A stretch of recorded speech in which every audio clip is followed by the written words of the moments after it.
नमस्कार, मी प्रभाकर लोंढे, खडतार प्रवास वर्तमानपत्राचा तथा खडतार प्रवास यूट्यूब चॅनलचा मुख्य संपादक. आज आपण सकाळीच एक बातमी केली जिल्हा परिषदेच्या लिफ्टची, आणि त्या लिफ्टमध्ये एक माणूस कसा अडकला होता आणि त्याच्या बाबतीमध्ये काय प्रक्रिया झाली, किती धावपळ झाली आणि किती वेळ ती धावपळ झाली. अजून थोडा वेळ जर या धावपळीमधून जर मार्ग निघाला नसता तर तो माणूस दगावला असता, अशी परिस्थिती या ठिकाणी झाली होती. आणि ती परिस्थिती झालेली पाहिलेलाच एक व्यक्ती जिल्हा परिषदेमध्ये मला सापडला. आपल्यासोबत आहे तो व्यक्ती. नेमकं काय काय घडलं होतं आणि ही लिफ्ट नेमकी कशासाठी बांधली गेली, आणि लिफ्ट असून जर माणसं मरत असतील तर या लिफ्टचा उपयोग काय, हे सगळं आपण त्यांना विचारणार आहेत. आपल्यासोबत आहे ते व्यक्ती, आपण त्यांना विचारूया. सर नमस्कार, खडतर प्रवास यूट्यूब चॅनलमध्ये आपलं स्वागत आहे. नेमकं तुम्ही ह्या लिफ्टमध्ये एक व्यक्ती अडकला होता, तो काढण्यासाठी तुम्ही काम केलेलं आहे. तुमचं नाव काय आणि प्रक्रिया काय घडली? माझं बप्पा खोत नाव आहे. मी जिल्हा हुतात्मा कर्मचारी संघटनेचा अध्यक्ष आहे आणि मी सामाजिक कार्यकर्ता आहे. असे ज्या वेळेस होतं त्यावेळेस मी त्या ठिकाणी संकटकाळी धावून जातो माझं सगळं काम सोडून. वा वा वा. तर ही प्रक्रिया कशी घडली होती? तुम्ही कशाला आलता इथं? मी ह्याच लिफ्टनं आलो होतो. त्यावेळेस मी या ठिकाणी आलो त्या जिल्हा परिषदमध्ये आरोग्य विभाग या ठिकाणी उभारलेलो होतो आणि माझ्या पाठीमागून खाली लिफ्ट गेल्या आणि ते दीपक कुलकर्णी नावाचे जे कर्मचारी आहेत या ठिकाणी वयोवृद्ध कर्मचारी आहेत ते, आणि ते लिफ्टमध्ये असल्याचं मला इथं एक कर्मचाऱ्याने दुसऱ्या सांगितलं. त्यामुळे तो कर्मचारी निघून गेला आणि मला काही तिथून जाता आलं नाही. त्यामुळं मी तुम्हाला जावंच वाटलं नाही त्या माणसाची परिस्थिती बघून. त्यामुळं मी ह्या छिद्रातून बघण्याचा प्रयत्न केला, पण अंधार पडल्यामुळं काही दिसलं नाही. लिफ्ट अचानक बंद पडली. दोन्हीच्या मध्यामध्ये लिफ्ट असल्यामुळं काही करता आलं नाही. बरं, माणूस मध्येच होता का? माणूस मध्येच होता. साधारणतः 1 तासाच्या 1.5 तासाच्या इतक्या ह्याच्यामध्ये होता. हां, आणि हा क्रम होत असताना विविध प्रकारचे काय केलं पुढं? इतर काही लोक होते जमा झाले. माणूस अडकलेला जाणवला कसं काय तुम्हाला? जाणाला त्या कर्मचाऱ्यांनी बघितला होता आणि त्यामुळे माझं लक्ष वेधलं. आणि तो मधून ह्या बोळातून ओरडायचा, तिकडून वाचवा वाचवा म्हणून. ह्याच्यातून ह्या वळा असं बोटानं करायचं आणि असं केलं तर ती अंधारात काही दिसत नव्हतं. वाचवा वाचवा म्हणायचा. मला ऑक्सिजन कमी पडायला लागलं, मी गुद मारायला लागलो असं म्हणायचा. मग असं गुद मारायला लागलो, ऑक्सिजन कमी पडायला लागलं, मला बीपीचा त्रास आहे म्हणायला लागला, मला शुगरचा त्रास आहे म्हणायला लागला. आतून थोडं कमी जास्त ऐकू यायला लागलं. मग या दरम्यान इथं आमचे जे आरोग्य अधिकारी आहेत सतीश हरिदास साहेब बैठक घेत होते, बसलेले होते. त्यांना मी आठवण करून दिली, तुम्ही आरोग्य व्यवस्थापन असं ज्यावेळेस संकट येते ते त्या कमिटीचे सदस्य आहेत, त्यांना आरोग्याची सुविधा देण्यासाठी आपला प्रयत्न व्हायला हवा. ॲम्ब्युलन्स किंवा 108ला फोन करून तुम्ही ती वरिष्ठ अधिकारी असल्यानं अडकलेला माणूस वाचवणे हे कर्तव्य आहे इथल्या कुठल्या अधिकारीचं? सर्वांचंच आहे. मानवतावाद दृष्टिकोन ठेवून प्रत्येकाचा जीव वाचविणं गरजेचं आहे. आता हे आरोग्याचा विषय असल्यामुळे हे आरोग्याच्या विभागामध्ये वरच्या लेवलला लिफ्ट अडकली. त्यामुळे हे हरिदास साहेबांनी या ठिकाणी येऊन मदत करायला हवी होती, पण त्यांनी ती केली नाही. आणि त्या ठिकाणी ते बसलेले होते आणि त्यांना मी आठवण करून दिली की तुम्ही मदत करावी आणि तुम्ही सिव्हिल सर्जनला फोन करावा की त्या ठिकाणी ते ॲम्ब्युलन्स पाठवून द्यावी. पण त्यांनी थोडंसं दुर्लक्ष केलं, व्यस्त असतील कामामध्ये. मग आमच्या लेवलला आम्ही प्रयत्न सुरू केला या ठिकाणी. मग प्रयत्न सुरू केल्यानंतर तुम्ही कोणाला जाऊन भेटला, कसं सोडवलं त्याला? मग माझ्या लक्षात आलं की हे कुणाला तरी ट्रेनिंग दिली असेल ह्याची. मग खाली तिकडे BNCचा एक कर्मचारी आहे, त्या BNCकडे गेलो पळत आणि त्यांना सांगितलं, म्हणलं असं असं इथं माणूस अडकलेला आहे, कुणाला ट्रेनिंग दिलेली आहे का? तर तो कर्मचारी आला, मी आहे म्हणून. आल्यानंतर पुन्हा त्याला माहीत नाही, त्याच्यापाशी चावी नव्हती. ही लिफ्टमध्ये अडकल्यावर कसं काढायचं ही चावी नसल्यामुळे तो बी हातबल झाला. कोणाकडे चावी आहे, कोणाकडे चावी आहे. मग कोणी लाकूड घालतो, कोणी फटा घालतो, कोणी काही करतो, कोणी पेंट घालतो. आणि अशा पद्धतीमध्ये 1 तास गेला, सगळा गदारोळ झाला या ठिकाणी. हो, 1.5 तास गेला. पण इथे एवढे अधिकारी मोठे मोठे आहेत, क्लास 1 सुपर क्लास 1 आहेत, ही सगळ्यांना माहीत असताना सुद्धा या ठिकाणी कुठल्याही अधिकाऱ्यांनी या ठिकाणी येऊन मदत केली नाही. अरे बापरे. हां, आणि मग आमच्या लेवलच आमचे जे काही इतर बांधव होते, कर्मचारी होते, ये जा करणारे होते, त्यावेळी माझ्या लक्षात आलं की हे मीडियाशिवाय ह्याला वाचा फुटत नाही आणि त्याचा जीव वाचणार नाही. ही अवस्था अशी ह्या आपल्या जिल्हा परिषदमध्ये ग्रामीण भागामध्ये मानवतावाद दृष्टिकोन जोपासला जात नाही. आणि आपण मुंबई अशा मोठ्या शहरामध्ये बघतो की आपत्ती व्यवस्थापन किती वेगामध्ये येतं आहे. ह्यांना वारंवार ट्रेनिंग दिलेली आहे, कोणी आलं नाही तात्काळ, नाही आलं. मग ही प्रकार ह्या माणसाला सोडवलं कसं नेमकं? मग सोडवण्यासाठी मी त्या खाली जे सुरक्षा गार्ड आहेत त्यांच्याकडे गेलो पळत, आणि त्यांना सांगितलं की असा माणूस अडकलेला आहे, आपल्याला काय करता येतं. ते म्हणला माझी ट्रेनिंग झालेली, मी पळत येतो. पळत आला, त्या माणसाकडे गेला, कर्मचाऱ्याकडे, त्याच्याकडून ती चावी आणली, आणि अगोदर त्याला चावी सापडली होती एका कर्मचाऱ्याला, पण त्याला चावी कुठं घालावी माहीत नव्हती. चावी सापडली पण घालायची कुठे कळलं ना. आणि मग आम्ही बी खूप नवीन असल्यामुळे इकडे तिकडे शोधायचं, असं कुठं घालायला लागते, काय करावं लागतंय, असं चालू झाला कार्यक्रम. नेमकं माहीत कुणाला, माणूस तोपर्यंत मध्येच. हो, ही जीवघेणी लिफ्ट आहे, बरं पेवरली, ह्याच्यात माणूस वाचणार नाही. मग ते SRP आल्यानंतर त्याच्या लक्षात आलं की हो का, इथं बोळ आहे, इथं छिद्र आहे, आणि या छिद्रामध्ये त्यांनी ते चावी घातली, आणि ताबडतोब हे लॉक निघालं. तो माणूस असा आम्ही सगळ्यांनी धरला, वरी वडून काढला. दहशत पडायच्या लेवलला माणूस आला होता.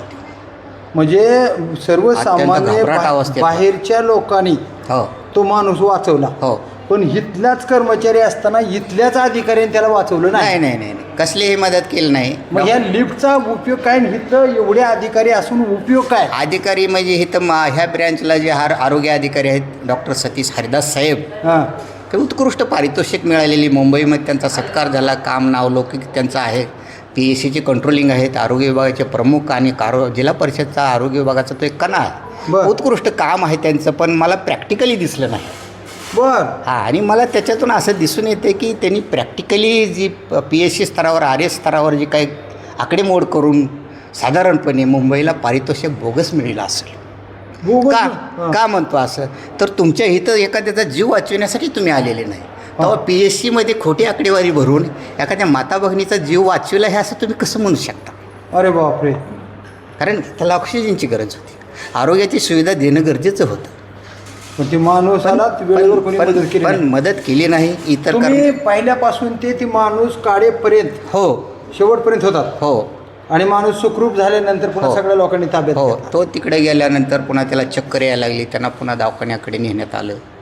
BP वाढलेलं होतं, शुगर वाढलेली होती, आणि तो पुन्हा स्वस्थ झाला. बरं. तुमचं नाव काय म्हणलं? माझं बप्पा खोत, आरोग्य कर्मचारी आहेत, जिल्हा हुतात्मा कर्मचारी संघटनेचा अध्यक्ष आहे. हो, मी सध्या आरोग्य कर्मचारी आहे, आणि मी ही सामाजिक करीत असल्यामुळे काही अधिकाऱ्याला पटत नाही. कर्मचारी आहात तुम्ही? हो. मग तुमच्या वरिष्ठाचा आता ही मुलाखत देताना काही दबाव येणार नाही का? आणि मी कसं आहे की साहेब, मी चळवळीतला माणूस, ही नोकरी, परपंच, संसार ही 2 नंबरला. वा वा वा. पण आणि मी डॉक्टर बाबासाहेब आंबेडकर, अण्णाभाऊ साठे, शाहू छत्रपती ह्यांचा मी शिष्य आहे, भक्त आहे. वा वा वा. त्यामुळे मला ह्याच्याशिवाय पर्याय नाही. म्हणजे जनसेवा ही प्रथम, माझं जीवन ही 2 नंबरला आहे, माझं समर्पित जीवन हे त्यांना पहिलं आहे. वा वा. मग कुण्याही व्यक्ती, कुण्याही समाजाचा असलो, कुण्याही धर्माचा असो, माझा आत्मा तळमळ बघतो त्याच्यासाठी. वा वा वा. तुम्हाला सलाम आहे, सलाम आहे. तर बघा, हे आहेत, काय म्हणलं तुमचं नाव? बप्पा खोत. बप्पा खोत आहेत, आरोग्य विभागामध्ये कर्मचारी आहेत.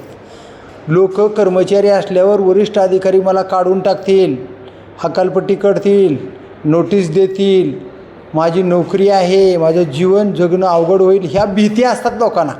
पण हे पट्ट्या अगोदर जनसेवा, माणसाचा जीव वाचला पाहिजेत.